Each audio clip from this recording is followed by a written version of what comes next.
Hi friends, आज के आमी पिओर भेज पनीर आलू सब्जी बानाচ্ছি।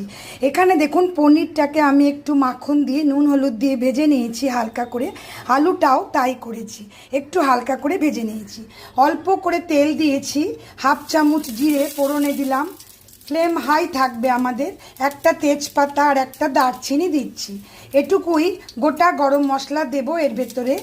এবারে আমি মশলা দিয়ে দিচ্ছি। এখানে দেখুন আগে থেকে মশলাটা বানিয়ে রেখেছি। জিরে গুঁড়ো, ধনে গুঁড়ো, লঙ্কা গুঁড়ো, গরম মশলা গুঁড়ো, একটু হলুদ, সব কিছু দিয়ে মিলিয়ে মশলাটা আমি বানিয়ে রেখেছিলাম। যখন এরকম কারি বানাবেন একটু আগে এরকম মশলা বানিয়ে রাখবেন। অল্প মশলাতেই আমাদের কাজ হয়ে যায়, মশলাটা ফুলে ওঠে কেমন। এতে আমার কোনো মিষ্টি জিনিস পড়বে না, কারণ পনিরও মিষ্টি আবার আলুটাও মিষ্টি। এবারে যখন আমার মশলাটা বাইরে তেল ভাসা হয়ে যাবে তখন আমি পনির আলুটা দিতে পারবো। দেখুন আমাদের মশলাটা কিন্তু কষা হয়ে গেল। এবারে আমি আলুটা দিয়ে দিই।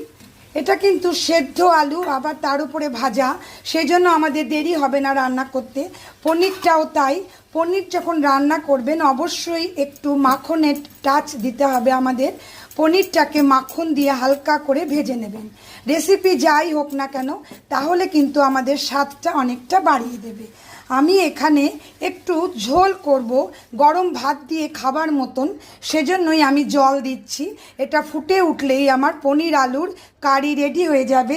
ওপর থেকে একটু ঘি দিয়ে দিচ্ছি, যেহেতু পিওর ভেজ রান্না হচ্ছে আমাদের, সেজন্যই একটু ঘিটা চেষ্টা করবেন, ভালো লাগবে, টেস্টটাকে আমাদের বাড়িয়ে দেবে।